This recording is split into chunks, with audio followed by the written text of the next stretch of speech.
Boa noite. Bom, hoje vamos falar um pouquinho de direito médico, né? Direito médico e uma área também dentro do direito médico, que é o direito regulatório. E eu trouxe para apresentar para vocês um convidado que é um amigo meu, tá? É o Kleber Fernandes. Vou falar um pouquinho enquanto ele não entra, o pessoal tá entrando. Vou falar um pouquinho do currículo dele. O Kleber Fernandes, ele é mestrando, advogado e enfermeiro, mestrando em bioética e em direito médico, MBA em gestão de planos de saúde. Ele é especialista em enfermagem cardiovascular, presidente da Comissão de Direito Médico da OAB, subseção de Butantã. Advogado atuante nas áreas de direito médico, direito à saúde, direito regulatório e sanitário. Ele tem experiência em compliance e em gerenciamento de risco jurídico, profissional e empresarial na área da saúde. Estou vendo que meu convidado já entrou, já vou chamá-lo para a gente já começar esse nosso bate-papo. Vendo que o pessoal está entrando. Depois, essa live vai ficar gravado, tá? Quem assistiu, quiser acompanhar depois. Boa noite, Kleber, tudo bem? Boa noite, Patrícia. Tudo bem e você? Tudo bem, Ótimo seja estar aqui contigo hoje, bem-vindo. viu? Muito obrigado. Obrigada. Prazer, em primeiro lugar, Legal. obrigada por aceitar o meu convite, né? Já faz algum tempo que eu estou querendo trazê-lo aqui no Instagram, né? Meu Instagram, com o pessoal que me acompanha para falar um pouquinho da sua área, né? Sua especialidade, que eu Exato. já conheço. E eu já te apresentei, no final eu volto a falar, mas vamos começar esse bate-bola. Vamos falar do direito Vamos. regulatório, né? Que muita gente não sabe Isso. o que é o direito regulatório. Então, vamos falar um pouquinho, porque tem muitos colegas nossos que nos acompanham, né? E clínicas também que Uhum. me seguem. Então, Exato. vamos falar sobre isso. Vamos lá. A história do direito regulatório, a gente vai ter que passear um pouquinho aí pelo direito, não só o direito regulatório, mas o direito da saúde, o sanitário, e aí a gente chega lá no regulatório aplicado mesmo, como um procedimento, como um processo, tá? E aí eu sempre gosto de trazer um conceito histórico aqui, né? Que a atividade humana é regulada por natureza, né? E aí a gente tem os primeiros relatos de regulação, talvez sejam aqueles que estão escritos na Bíblia, né? Que determinam lá para o sujeito não matar, não roubar, os 10 mandamentos, né? E depois vem um livro de Levítico com muitos fundamentos também práticos para o dia a dia do ser humano naquela época. Viemos evoluindo com tudo isso, aí a gente traz um conceito aí já da bioética para dentro do direito também, que a saúde é traduzida dentro do nosso ordenamento legal como um direito fundamental, né? Então ela ultrapassa essa questão só legal, ela tem um conceito bioético aí envolvido, e isso tudo a gente traz para dentro do direito regulatório, porque é que vai reverberar lá na ponta. Lá na ponta onde o sujeito vai sentir a diferença da aplicação do direito regulatório e da ausência dele. Por que eu falo isso? Porque certamente, durante a apresentação, talvez vai criar uma certa dúvida em alguns participantes, no seguinte sentido: poxa, me parece muito com uma atividade de legalização. O que diz respeito ao documento, sem dúvida, mas a nossa atividade no direito regulatório vai muito além disso, de tão somente o documento. É, de fato, prestar essa consultoria, de demonstrar onde é necessário os padrões de melhoria sanitária para a evolução daquele estabelecimento, tá? Esse é um grande fundamento que nós temos aí. Como eu disse, o nosso legislador trouxe esse fundamento do direito, da bioética para o direito fundamental da saúde, traduziu isso, e aí estabelece diretrizes para que a saúde seja efetivada ali, né? E aí nós temos lá do 196 ao 200 da Constituição falando sobre o direito à saúde, e temos outras normas, tais como a Lei 8080, que fala sobre a organização do SUS, do Sistema Público de Saúde, a 8142, que regula a participação popular, financiamento, e aí nós vamos. Diante de tudo isso, ainda temos a regulação dos conselhos profissionais, que também emanam diversas regras e normas para a atividade dos profissionais e colaboram também com a qualidade da assistência prestada ao consumidor, ao paciente, ao usuário, né? Independe da forma que a gente queira denominar o paciente aqui, mas é ele quem sente no frigir dos ovos aí o quão é eficiente esse padrão de conduta que eu costumo dizer que é o direito regulatório. Ele também, já me adiantando um pouco, ele é um instrumento daquela ferramenta maior que se chama compliance, ou governança corporativa. Ele funciona como um instrumento também para essa área, porque é o que traz essa viabilidade para todas as atividades que a empresa vai estabelecer naquele hospital, naquela clínica, naquele consultório. E quando a gente fala de clínica, doutora Patrícia, é importante a gente abrir esse leque mesmo, né? Porque desde a clínica médica, mas também as clínicas estéticas, as clínicas voltadas ao relaxamento, as de spa, tudo isso. É bem amplo, de fato, essa questão. Também, né, doutor? Veterinárias também? Veterinária também, sem dúvida, doutora. É isso mesmo. Como é que nasce a questão regulatória no nosso país? Você vê que eu trago esse conceito histórico e a gente chega lá em na década de 90, para ser mais específico. Nosso país começa com uma reforma de fato regulatória, criando as agências para regular as atividades empresariais, de modo a trazer normas que tenham eficácia plena, que sejam cumpridas sob pena de alguma multa, interdição, enfim, são diversas as possibilidades ali estabelecidas em todas as agências, né? A área da saúde, eu costumo sempre dizer, que é uma área extremamente regulada, né? A gente tem norma para dar e vender, a gente tem muita regra para ser seguida, né, para ser estabelecida aí, e mesmo assim a gente vê que capenga às vezes o sistema em virtude do desconhecimento, né, das pessoas acerca da necessidade de se manter um negócio em pé da melhor forma possível. E aí é o que acontece. Tem uma intervenção, às vezes, a vigilância sanitária vai lá e faz uma visita, identifica uma série de melhorias, eu costumo dizer, né? Não é nem de irregularidades, mas de oportunidades de melhoria. O sujeito precisa fazer a adequação daquilo tudo. E para fazer a adequação, não é só no que ele acha, existem regras para tudo isso, para se alcançar esse nível de qualidade, de excelência, pedido, exigido pelas agências, né? Esse é o trâmite dessa...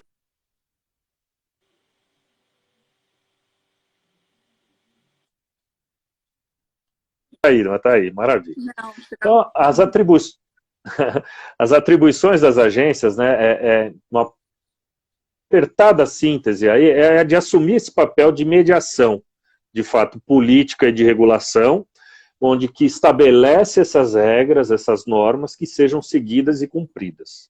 Isso é pacífico, de forma bastante apertada, para a gente poder seguir com o nosso bate-papo. Essa atividade regulatória, né, por sua vez, vai muito além da regulamentação, que é o que eu venho falando aqui, né?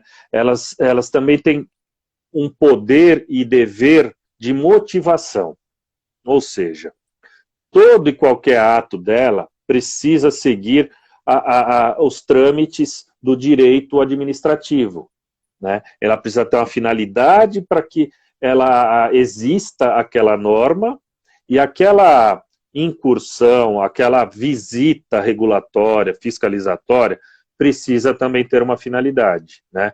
Não pode ser da subjetividade daquele fiscal. Ela, via de regra, é provocada tanto no momento que solicita licença, ou de alguma pessoa que denuncia, ou de tempos em tempos eles vão com a finalidade de entender se aquilo tem um padrão sanitário adequado.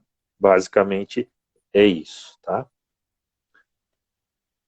Possui uma natureza jurídica, né? Por óbvio, as agências reguladoras, né? Elas são autarquias de regime especial que possuem lá uma relação com o poder público.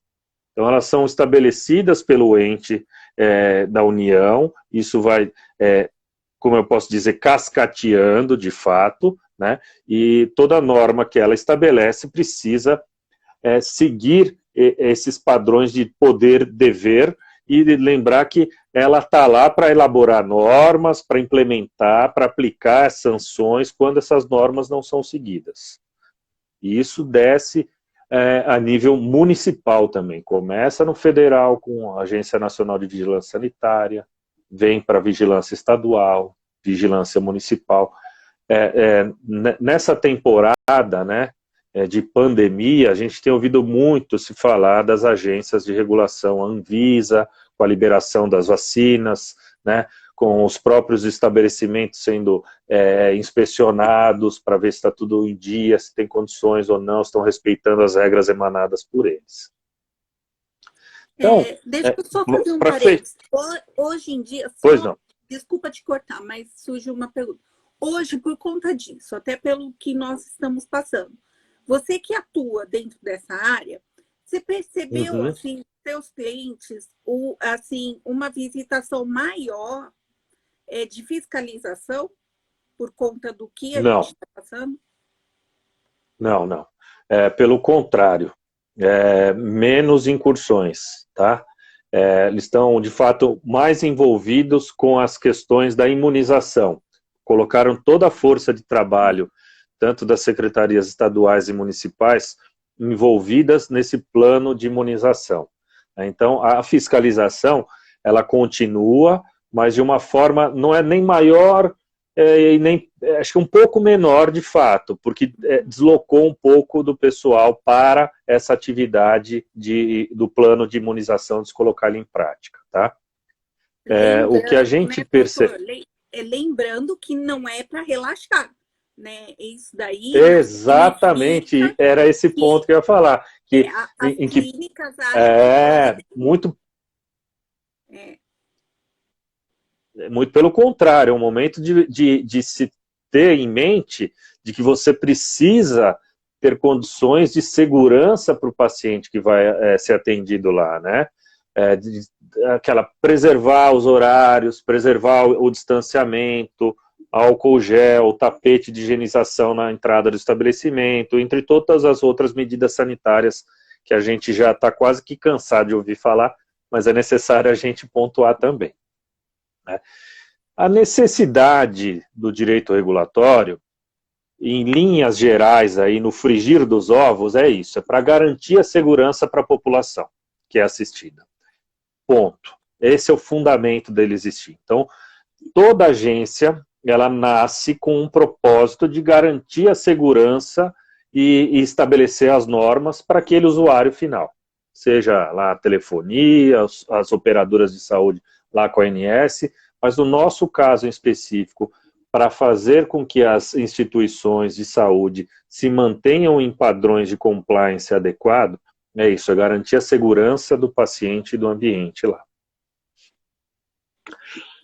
Em 99, foi criado, portanto, a Anvisa. Veja, no início dos anos 90, começou esse movimento das agências reguladoras, de se criar elas. Em 99, a gente chega à criação da Anvisa através da Lei 9782, de 99, e ela tem uma missão, né? E no ano seguinte, foi criada a Agência Nacional de Saúde Suplementar, que é a ANS, que é através da Lei 9961, né?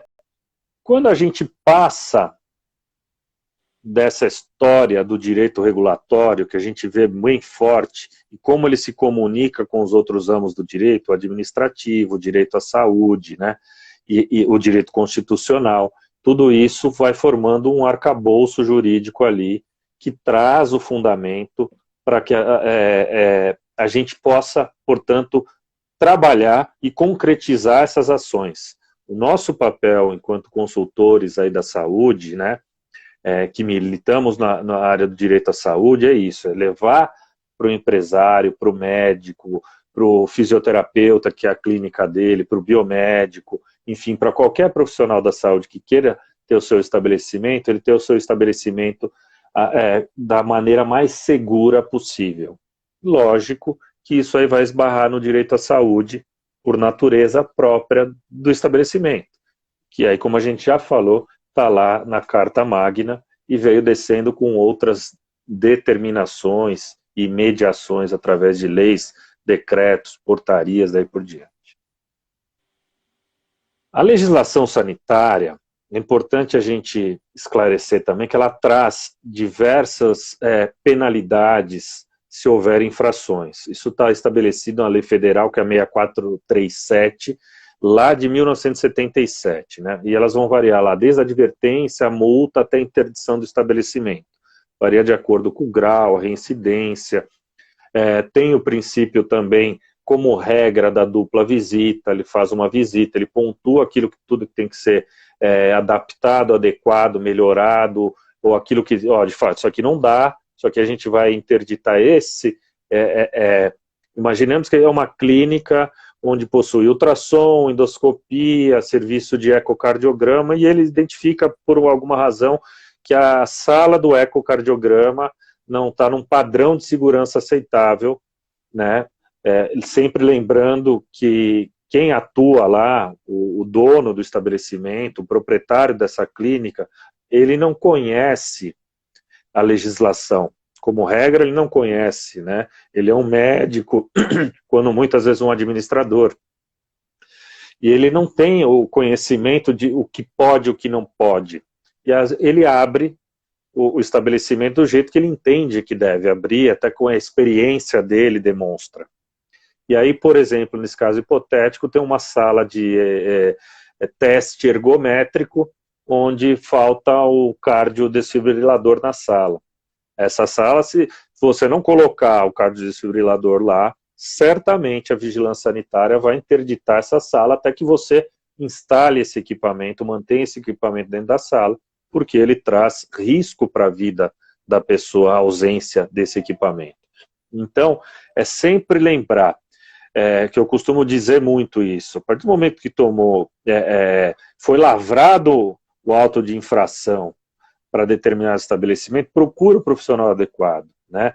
Procura aquele profissional que conhece da legislação para traçar um plano de ação, de melhoria, junto com as pessoas que estão focadas lá na operação, na assistência à saúde da própria clínica, né? Então, é um trabalho feito e realizado a quatro mãos, não dá para se fazer, nós como consultores, lá falar, desse jeito e a gente vai lá fazendo, não, a gente vai apontar, espera que isso melhore, porque o que acontece, doutor, a vigilância vai e aponta aquilo que está errado, nosso papel é trazer a solução, né? Então, isso está errado, a gente traz essa solução, faz dessa forma ou dessa forma. Muitas das decisões vão depender, de fato, de custo, razões econômicas ali que envolvem o cliente, né? E o ideal, né, doutor, seria o preventivo, né? Evitar com que isso venha a acontecer. Porque é aquilo que você falou. Às vezes, o médico, ele tem aquele conhecimento dele, mas até pode ter algum conhecimento administrativo, mas a legislação em si é aquele operador de direito que trabalha dentro dessa área específica, porque também não é qualquer operador de direito que vai conseguir enxergar, como o doutor falou, na sala que vai fazer um teste ergométrico, a falta de um desfibrilador. Ou mesmo, como a gente sabe, às vezes, naquela sala onde vai ter a necessidade numa clínica tem que ter um carrinho de emergência. E esse carrinho de emergência Exatamente. também tem muitas coisas que tem que estar agregado nesse carrinho. E quem que vai saber? Isso, é isso. Quem Tem que já seguir está... critérios. Sim, eu Quem acho conhece, doutora, é isso mesmo. Essa multidisciplinariedade hoje, tanto nas nossas formações, como junto dos colegas que atuam na parte contratual, às vezes, na societária, dentro desses estabelecimentos, é fundamental, né? Eu sempre falo que eu sou abençoado, né? Porque, como você bem colocou na apresentação, eu também sou enfermeiro, então já vem essa característica sanitária, esse olhar sanitário e o fundamento legal para tudo isso, e daí a gente trabalha nessa prevenção. Porque quando deixa a coisa acontecer, né, ou nasce torto, para endireitar o estabelecimento é muito complexo, muito mesmo. Né? Nós temos aí uma experiência que demonstra que o quê? Que às vezes é melhor você... a empresa vai fazendo adaptações, às vezes, né, em cada auto de infração que ela recebe, no sentido de melhorar, mas não alcança o fundamento sanitário, sabe, de excelência, de olha, isso aqui está ótimo, bate, by the book com a legislação, né? É difícil às vezes, porque imaginemos que é uma casa que ele fez uma alocação daquele espaço, aí cresceu um pouco, aí ele vai aquela coisa do puxadinho. Isso também acontece, né, nos estabelecimentos. E aí a coisa começa a ficar torta, meio um monstrengo ali. Então, às vezes é melhor que ele parta para um novo local, nasce, né, do ponto de vista jurídico, lá aí olhando todas as áreas, o societário, a questão empresarial, contratos, né, e a questão sanitária, a questão de compliance focado na saúde, que traz segurança jurídica para ele manter o negócio dele em pé. Porque sem isso ele pode ocorrer de receber mais um auto de infração e quem está lá, o fiscal vai falar, olha, a gente já deu diversas oportunidades para melhoria, não, infelizmente não chegou, né, no ponto que a gente solicitou para vocês, mas a gente vai precisar interditar isso aqui. E aí processo de desinterdição daquilo é muito mais complexo. Então é necessário esse cuidado de fato da prevenção, como bem colocou a doutora. Né? Lembrando que além de toda essa questão que vem da Anvisa, das agências estaduais e municipais, nós temos também os códigos municipais de saúde e os códigos estaduais. Então veja como a gente vai ficando no emaranhado de regulamentações, legislações, a gente precisa olhar para tudo isso. Lógico, se algum colega perguntar, você conhece toda a legislação sanitária? Não, de forma alguma, a gente conhece aquilo que é o mais óbvio para o estabelecimento, a endoscopia para em pé, um laboratório, um hospital, etc. Por exemplo, um hospital, para a gente parar ele em pé, depender da complexidade dele, se for de alta complexidade, a gente pode chegar a falar entre 82 licenças e permissões. 82. É muita coisa. É muita coisa. Você pega uma clínica privada, que vai falar lá de 10, 15 licenças e permissões. Quando a gente trata no mínimo disso, a gente trata com 7, 8. Então, são muitas as licenças, permissões que são necessárias para o estabelecimento se manter em pé. Sob o risco, né, disso aí. Advertência, multa, processo administrativo roda, e aí pode chegar na interdição do estabelecimento, lá, caçar a licença do sujeito. Isso é evidente.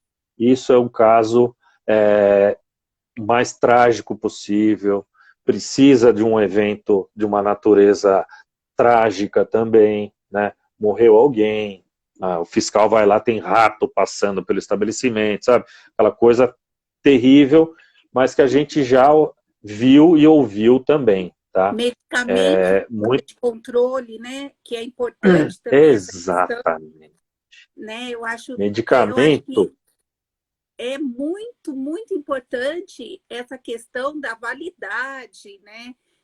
do que tem que estar fechado ou não, lacrado. Isso aí. Né?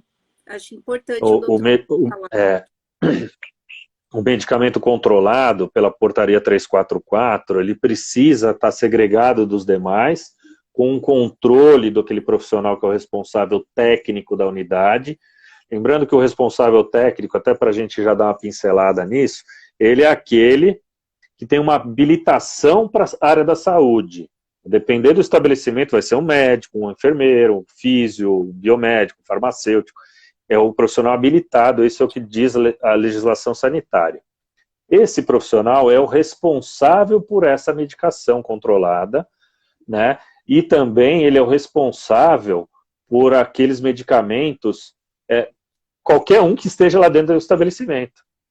Né? Ele tem que controlar a validade, o lote, ter as notas fiscais guardadas, tem uma ficha que chama ficha FISPIC, que é de informações sobre produto químico. Ela demonstra essa ficha, tudo o que pode acontecer com aquele medicamento ou produto químico, lá como, por exemplo, álcool, os ácidos muito utilizados nas estéticas, o que pode ocorrer se ele extravasa, se ele cai no chão, como é que deve ser a coleta dele. E falando em coleta já também, é necessário lembrar do resíduo sólido de saúde. É uma coisa que tem sido muito esquecida por diversos estabelecimentos, sabe? Que é o famoso lixo, né? É um lixo contaminado, é um lixo diferenciado, precisa de uma Precisa de uma destinação licença específica. específica, exatamente.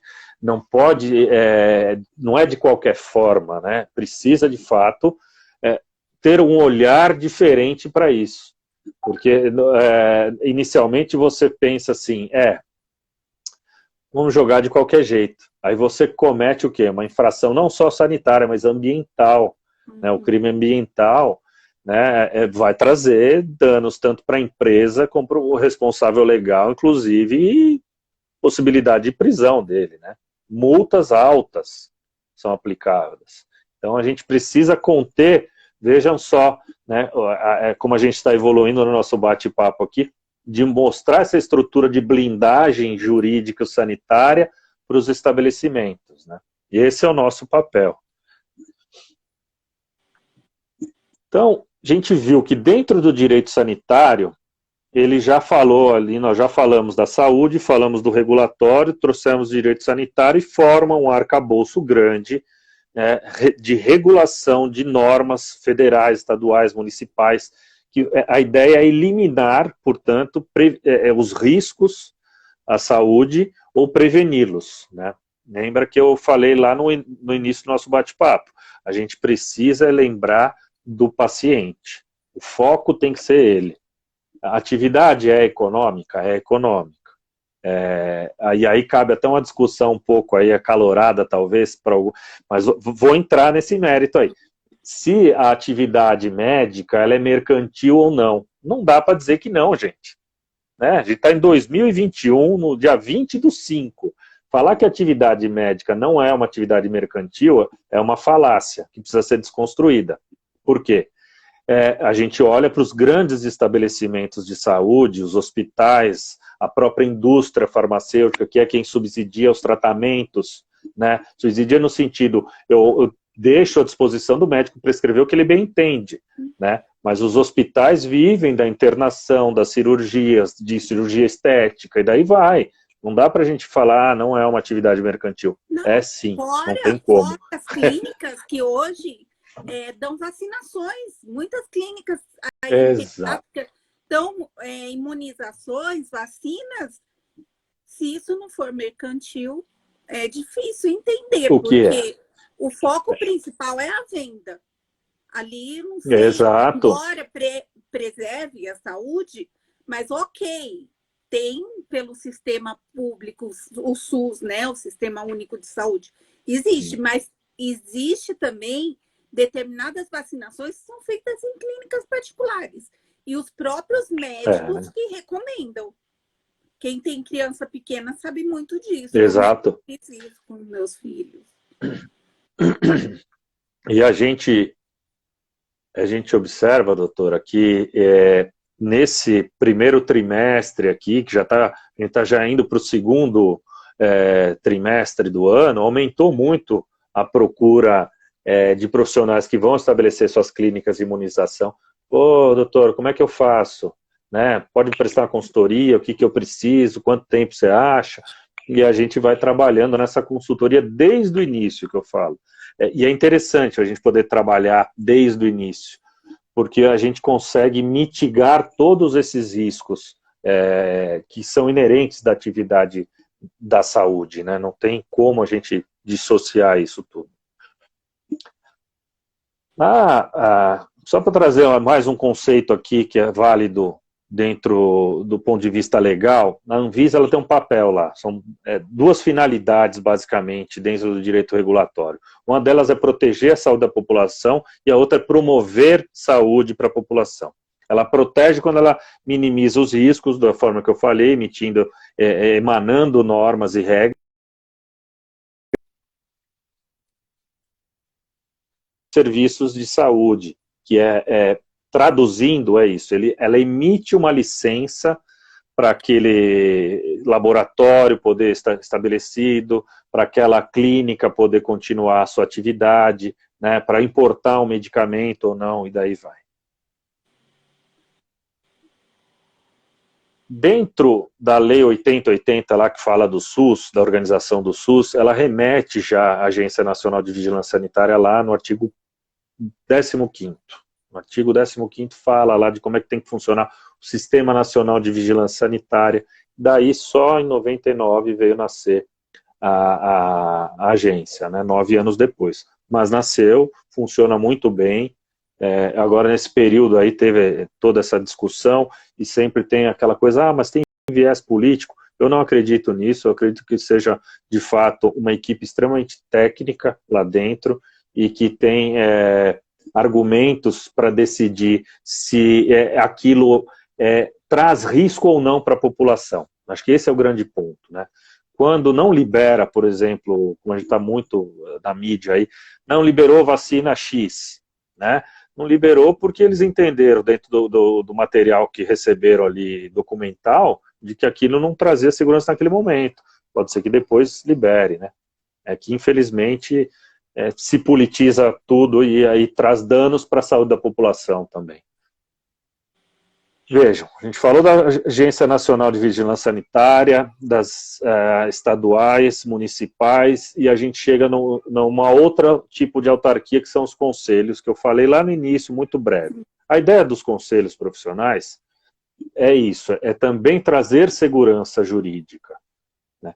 O que a gente observa atuando nesse compliance aí do direito regulatório é de que, infelizmente, não há uma articulação entre todos esses órgãos, ou seja, não se falam, e aí você precisa apresentar, às vezes, o mesmo documento para 20 pessoas diferentes, entende? Você tem que apresentar na vigilância sanitária, tem que apresentar para o conselho de medicina, conselho de enfermagem, isso é um retrabalho, um desperdício de tempo para todos, inclusive para eles.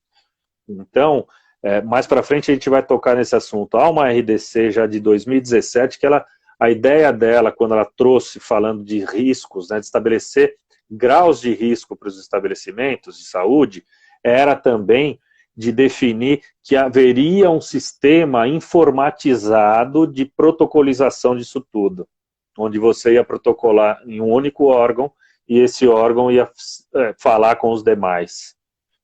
Kleber, existe isso em algum lugar? Já temos em alguns lugares coisas em departamentos diferentes, mas que funcionam nesse sentido. A gente pega, quando a gente faz legalização, direito regulatório aplicado à saúde, lá no Rio de Janeiro, por exemplo, na cidade do Rio de Janeiro. Lá o município é todo integrado, então você só consegue estabelecer, de fato, uma clínica, um hospital, se você cumprir com todos esses requisitos ainda na fase de viabilidade. Então, o negócio não nasce juridicamente se não tiver a segurança necessária.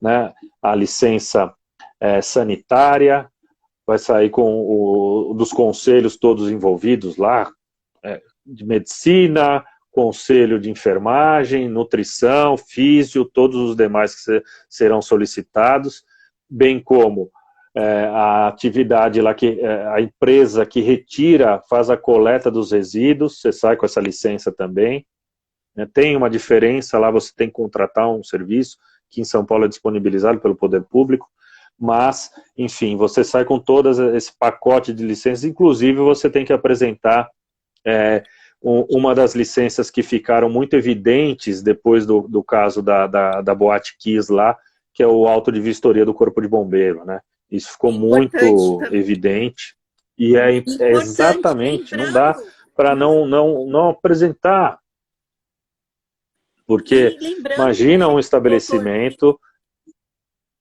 que os estabelecimentos de saúde também precisam dessa fiscalização, né? Como o doutor Kleber falou, são várias questões, vários órgãos que para conseguir que a clínica consiga estar aberta e adequada, são várias autorizações, licenças que tem que buscar. Licença no município também, essas questões, né, doutor? Isso. E essa do bombeiro é importantíssimo, porque são sinalizações importantes que a pessoa que não está acostumada dentro do direito regulatório não vai saber orientar ao administrador da clínica, ao médico que seja, né? Importantíssimo. É isso aí. Exatamente isso. E a gente vê que há uma dificuldade, né, do entendimento, às vezes, desse profissional / empresário, de entender o tamanho da responsabilidade que ele tem na mão dele, quando ele abre a porta de um estabelecimento para atender pessoas. É um risco muito grande para a saúde das pessoas e um risco que ele atrai, né? Tanto aí pensando em responsabilidade civil, criminal, e quando ele está inscrito num dos conselhos, é ética administrativa, né?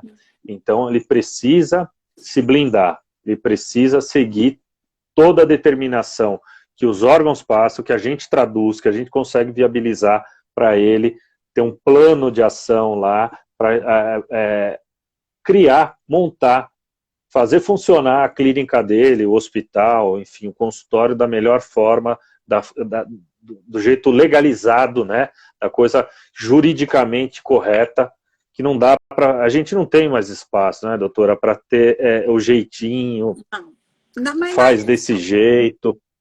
Não dá, gente, não dá, precisa ter responsabilidade, né, lida com o bem mais importante das pessoas, né, maior. E a gente, né, que milita nessa área, a gente sabe, né, que muitas vezes acontecem eventos trágicos aí por conta, né, da falta de habilitação profissional, né, e isso também é uma das funções do direito regulatório, de você trabalhar junto com as pessoas que fazem o credenciamento, por exemplo, de médicos, de profissionais que vão atuar dentro daquela clínica, daquele hospital. Você trabalha junto com o credenciamento, analisando o quê? Toda a viabilidade daquele profissional para você colocar dentro da tua empresa, né? Então, desde a contratação, melhor forma de contratação, você vai falar, olha, eu preciso que ele apresente o diploma, o certificado da residência, né, a carteira do conselho, a certidão ética dele, enfim, né, é uma lista também de documentos que são necessários para que tenha essa viabilidade jurídica do profissional atuar dentro de um estabelecimento. E isso também doutor, tem...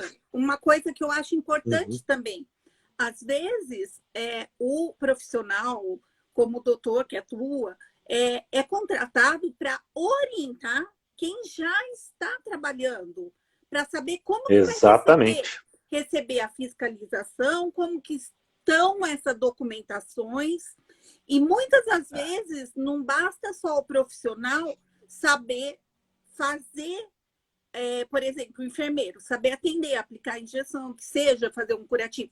Não, ele vai ter que saber algo mais, saber como lidar com uma fiscalização ou como lidar com uma situação em que o paciente o coloca.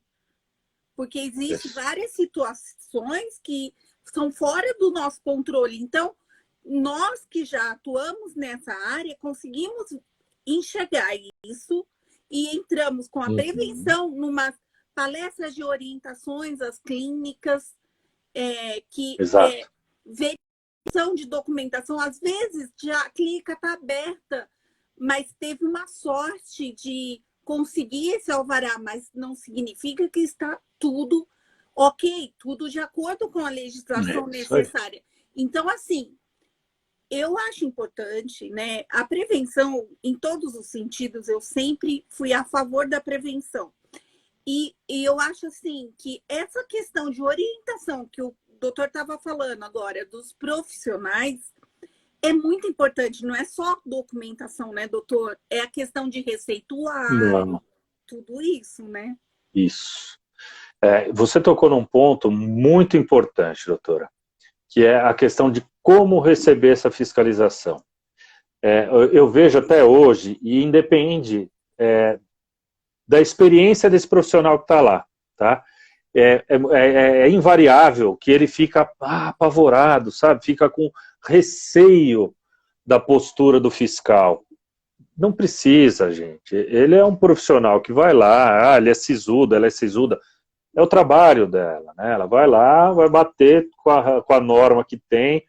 Estabelecimento tem endoscopia, ultrassom, atende pediatria, adultos, trauma, tá? E o que tem, sabe? Mas não é difícil. É saber conduzir a fiscalização no sentido, eu demonstro tudo que eu tenho, abro minhas portas para você ver tudo. Esse é um grande toque que a gente tem que dar aqui, é isso. Deixa ver o que tem que ser visto. Não cria óbice, sabe? Não, deixa. Até porque se você não tem um serviço de prevenção, certamente ele vai achar alguma coisa lá. No entanto, vai ser um start para que você venha a ter um padrão de qualidade diferenciado. Começa a nascer, portanto, uma segurança do paciente, um padrão de qualidade, você vai ter procedimento operacional padrão para as atividades que tem lá, porque é uma das exigências das vigilâncias, que todos os procedimentos que são realizados tenham um POP descrito para eles. Tem que saber o que faz, quando faz, um plano de contingência na falta de energia elétrica, um plano de contingência se tem a queda do sistema, usa um sistema X lá de prontuário eletrônico. Cara, não tem, como é que vai funcionar? Sabe? Tudo isso tem que estar descrito, porque de fato faz diferença. Imaginemos que é um hospital, uma clínica de pequeno porte, onde faz pequenos procedimentos lá, faz pequenas cirurgias. Sei lá, vou pegar a cirurgia masculina, faz uma vasectomia ambulatorial. E aí não tem um sistema de emergência de iluminação. Acabou a energia. Aí está com o paciente lá com uma incisão, precisa terminar o procedimento, precisa suturar, estancar sangramento, enfim, tudo isso. Imagina sem energia elétrica. Como é que o médico que está atuando lá vai conseguir fazer isso? Se não tiver uma luz de emergência que seja, né? É evidente. Kleber, você está falando para ter gerador em tudo? Nem tudo precisa, é isso. A gente tem que bater o que é o estabelecimento, o que a norma determina, e aí a gente chega num consenso. Né? O que precisa de fato, isso é condição mínima, é uma luzinha de emergência, compra por R$20 na sua loja de material de construções lá. E detalhe, né, doutor, também, que é muito importante, que muitas clínicas pecam, que é a sinalização da saída de emergência. A sinalização correta. Porque você colocar uma placa de uma seta onde você não entende se a seta vai para dentro da onde está sendo a fumaça, onde está pegando fogo, isso aí. Ou saindo pela porta da frente, ou a porta que vai te salvar, isso também é muito importante, porque Eu sei que o doutor já encontrou, nós já encontramos esse Nós tipo já de encontramos. problema, né? Onde a seta está colocada de forma mal sinalizada. Parece Levando para um lugar sem saída, né? exatamente Lembra? No andar foi. superior. Sim, então assim. Como é que o sujeito vai pular lá de cima? E talvez foi o que aconteceu com o caso da Boate Kiss, que o doutor falou. Não tinha essa sinalização, então as pessoas, na hora do nervoso, da fumaça, não sabe para onde vai, acabaram ficando cada vez mais no meio da onde estava tendo uma fumaça, não tinha sinalização de saída. Então, isso eu acho importante a gente falar, doutor, por quê? Porque às vezes pode parecer algo muito bobo, mas significa muito, porque a fiscalização vai ter esse olhar e o profissional que está orientando também tem que ter esse olhar para evitar que a fiscalização venha a multar ou a dar algum problema, porque, ok, enquanto for só uma fiscalização, vai lá dar uma advertência, ou tudo bem. Agora, e quando vir a morrer alguém? A gente está falando de vida desde o começo, né? É isso. Desde o começo a gente falou. São clínicas que estão prestando assistência à saúde. E a saúde é o bem maior, é a nossa prioridade. Então, nós que atuamos nessa área, é muito importante saber ter essa visão. O mínimo não é mínimo. O mínimo que vai fazer a diferença. Faz diferença mesmo, a gente já vivenciou isso, vivencia isso todo dia praticamente, e eu vejo que existe uma carência de profissionais, né, no mercado que atuem dessa forma. Eu costumo brincar sempre que quando a gente passa a fazer essas visitas técnicas, que é uma espécie de uma fiscalização, você tem que ter um olhar igual o do zelador do condomínio, igualzinho. Até aquele fio que está pendurado lá, você tem que se incomodar com ele. Porque se é um fio que está pendurado, ele está fora da conformidade. E aquilo pode trazer algum risco. Evidente que a gente não vai ter subsídio técnico para dizer, olha, o fio não é bitola, não interessa, o fio está fora de um conduíte que deveria estar, por exemplo. Né? Falta a sinalização de emergência, falta um plano com rota de fuga. Somos nós, advogados, que vamos fazer? Não. Tem um engenheiro de segurança, técnico de segurança do trabalho, mas é isso. Cabe a nós entendermos isso e levar isso para o cliente, para que ele, então, contrate os demais profissionais para que façam essa comunicação visual. Vai lá o bombeiro civil que faz esse trabalho para depois conseguir o auto de vistoria do corpo de bombeiro, enfim.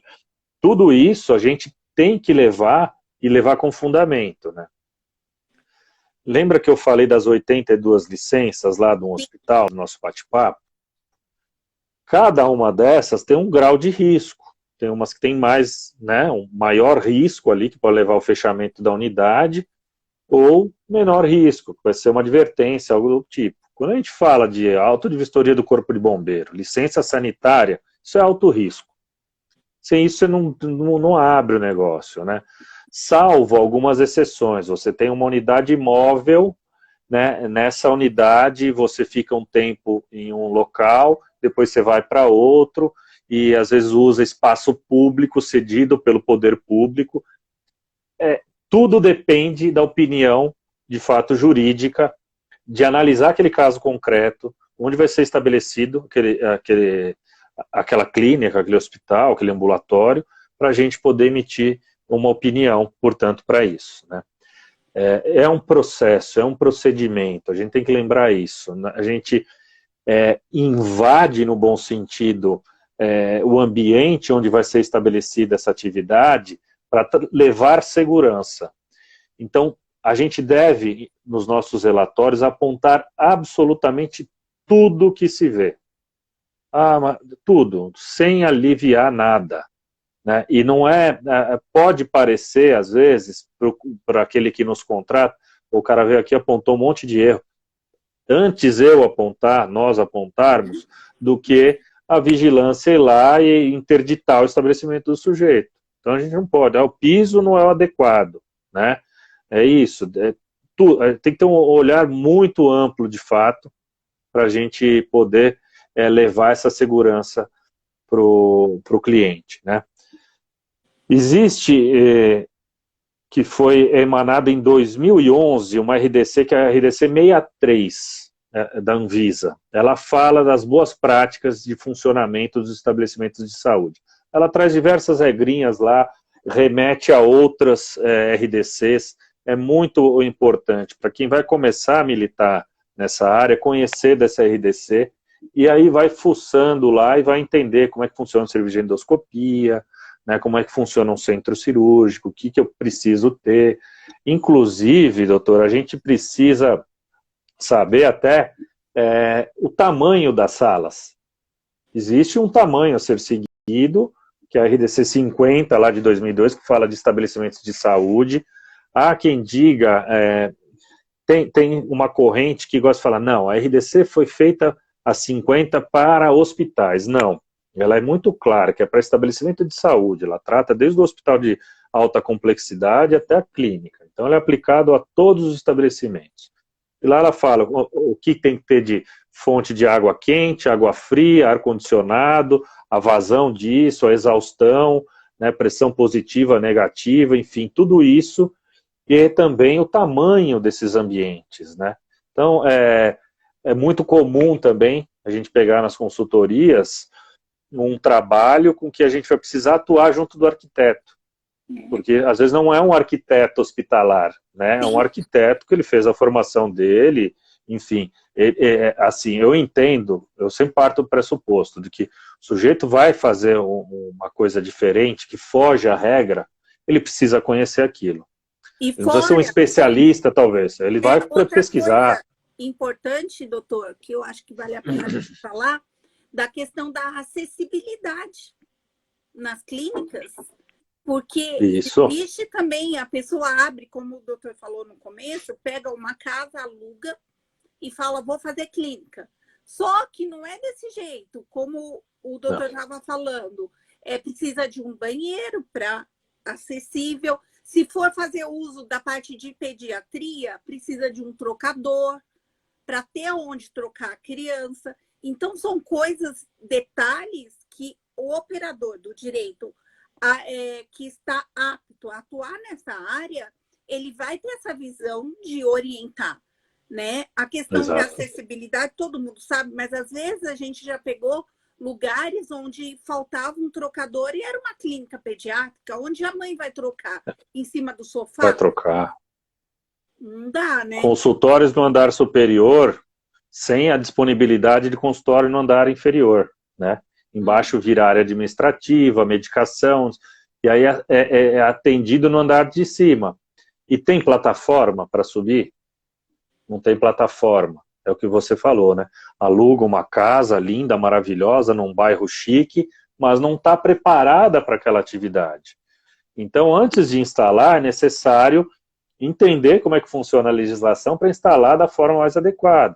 A rampa de acesso, ter inclinação adequada, né, os corrimãos, enfim, são N providências que a gente deve apontar para que o empresário faça o mais, não mais adequado, não, da forma adequada, porque aquilo não dá para existir. Já desses peguei num dos clientes, entregaram o projeto deles, aí fui fazer a visita técnica de entrega junto com as pessoas da operação, da assistência, e aí a gente se deparou com algumas coisas de falha de projeto que deixam de fato indignado, né? A rampa não tinha a angulação necessária, e aí, óbvio, se a rampa de acesso ela é destinada à pessoa com deficiência, ela termina, ela faz uma curva que não era acentuada, ali estava tudo certo, só que para acessar o ambiente de atendimento, tinha um degrau, e lá não tinha rampa. Horas, o que adiantou a gente fazer uma rampa de acesso, sendo que tinha até uma plataforma também, e se lá em cima eu não consigo ter acessibilidade, né? dentro do estabelecimento, às vezes, fez a obra de adequação e deixou alguma coisinha para trás, sabe? Aí fica um buraco lá, aí vai lá e tampa de qualquer jeito. Não é. O piso não pode ter imperfeição, traz risco sanitário, vai ficar sujidade ali, né? Certamente vai precisar gastar de novo. Então, uma outra dica é isso, acompanha o projeto, a execução desse projeto. No momento da entrega, já está, e condiciona a entrega também disso, um pagamento pós-entrega. Se você vai pagar a última quantia para o prestador, só depois de que tudo tiver, de fato, adequado, né, como você contratou, né? Porque eu já vi muitos casos assim, e vejo até hoje, né? Apagou todo ali, foi pagando fatiado, pagou a última parte antes da entrega, o sujeito entrega e daí, cadê? Ah, foi embora, né? E aí sobra, o sujeito tem que gastar de novo o empresário, e é um prejuízo para o bolso muito grande. Como eu falei, né, doutora, são tantas as questões aí, a gente tem CFM, COFEM, Anvisa, quando trata-se com operadoras, as regras da ANS ali para os atendimentos, que aí é um outro problema que surge, que é a judicialização, enfim. Tem também duas licenças que são importantíssimas a gente falar e que são absolutamente necessárias quando o estabelecimento lida com produto químico controlado, que é a licença de Polícia Federal e de Polícia Civil, né? Aqui no estado de São Paulo. Nem todos os estados da federação têm, mas aqui em São Paulo tem. É fundamental você possuir essa licença, sob pena também de responder. Responder não significa que vai ser condenado, já vi diversos inquéritos dessa natureza, a maioria são concluídos aí não tem aplicação de penalidade nenhuma, mas há um prejuízo para o responsável legal, ou para aquele que é conduzido para o departamento de polícia para responder esse inquérito, né? Então é necessário que o profissional que vai atuar no direito regulatório lá, ele entenda dessa legislação, se debruce nela para ver o que o estabelecimento tem de medicamento, o que é controlado pela portaria 344, o que é controlado pela Polícia Federal, o que é controlado pela Polícia Civil quando aplicado em alguns estados da federação, né? Lembrar dos códigos municipais e estaduais, lembrar da vigilância estadual e municipal, que eles emanam também muitas resoluções, portarias, que elas devem ser seguidas, seguir sempre aquilo que a Anvisa fala, que o Ministério fala, é fundamental, não dá, né?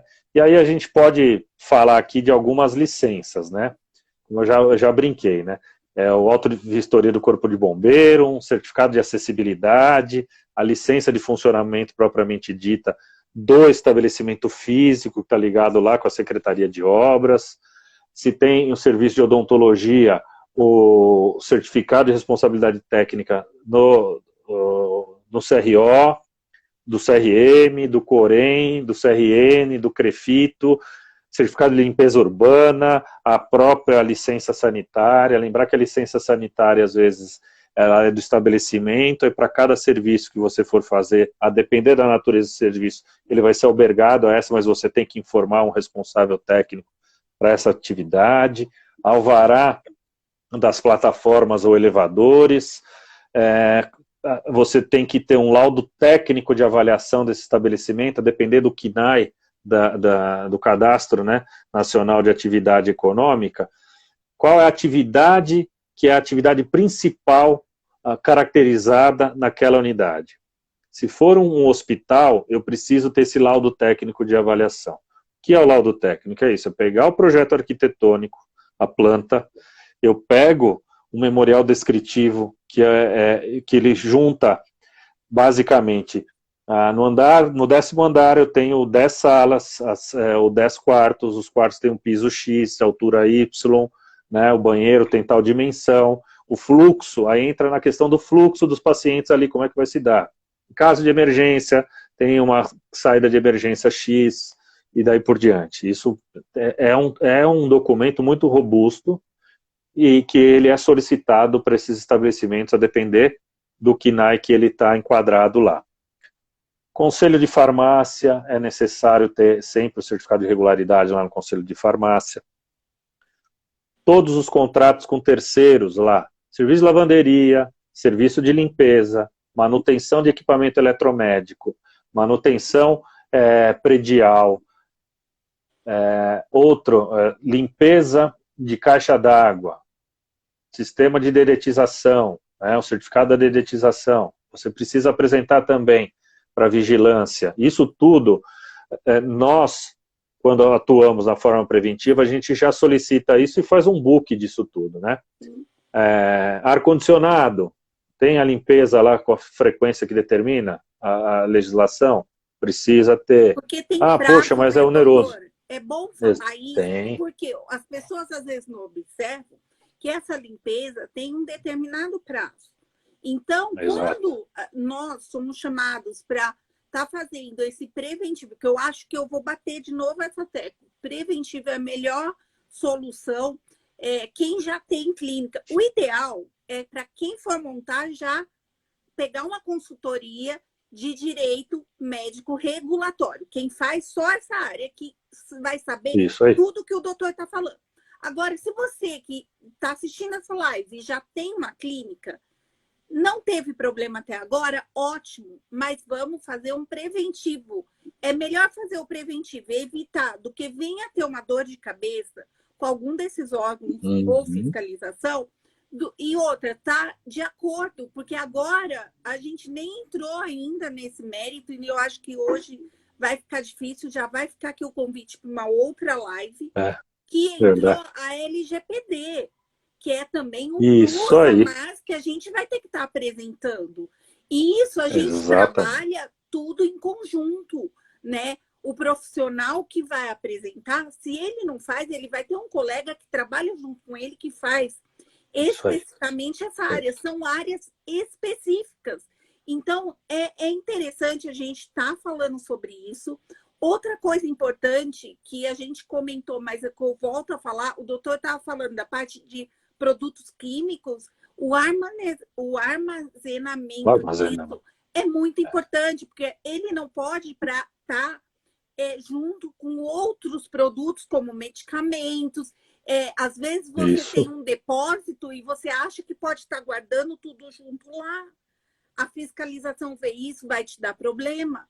Então, assim, são coisas que precisam ser pontuadas e quem vai conseguir pontuar é o profissional apto a atuar nessa área, né? Então, doutor, a gente já está aqui em 1 hora. Eu vou querer marcar um outro dia, tá? Não sei aí se tiver alguma pergunta. Se alguém quiser fazer, eu ainda vou dar uns minutinhos para algumas perguntas. Lembrando que essa live vai ficar no meu IGTV e depois eu passo para o doutor, porque eu já vi os comentários aí pedindo, pelo amor de Deus, para essa live ficar salva. Então, gente, calma. Bacana. Vai ficar salva sim. Porque o conteúdo do Dr. Kleber é muito, muito bom. Eu conheço, eu sei do trabalho dele, né? É um trabalho sério, já abriu aí várias clínicas inúmeras, né? E já atua não só aqui em São Paulo, mas em outros estados. Lembrando que hoje está tudo informatizado, então a atuação dele não é só em São Paulo. Se tiver outras pessoas de outras clínicas, de outros estados, o Dr. Kleber vai prestar esse serviço, sim. Doutor, se o senhor quiser deixar os contatos, por favor, fica à vontade, tá? Pode falar o que for e já fica aqui no ar um convite para uma próxima live, porque eu sei que assunto a gente tem bastante, né? Bacana. Doutora, mais uma vez, obrigado pelo convite, obrigado para a gente compartilhar esse espaço, a gente poder dividir essa experiência com os colegas, com médicos, com profissionais da saúde, poder levar um pouco dessa conscientização. Eu vou deixar aqui meu site, né? É o Fernandes Law, de lei, em inglês, fernandeslaw.com.br. Lá tem um direct para o meu WhatsApp. Fiquem à vontade para a gente bater um papo aí, tirar as dúvidas acerca do direito regulatório. Como bem a doutora falou, tem atuação fora de São Paulo, Santa Catarina, Paraná, Rio, Minas, onde quer que seja, Nordeste, todos os cantos do país, aí a gente consegue fazer essa atuação e no momento adequado faz a visita em loco também, tá? Muito obrigado mais uma vez, foi sensacional a gente bater esse papo. E vou deixar só mais uma frasezinha aqui, que o ambiente seguro, né, é o profissional seguro que traz uma assistência prestada segura e com qualidade para as pessoas, né? Isso é fundamental. Então, conte conosco. Muito obrigado, doutora. Eu que agradeço. Obrigado a todos que participaram. Uma boa noite, doutora, e até uma próxima. Até logo. Até a próxima. Até logo.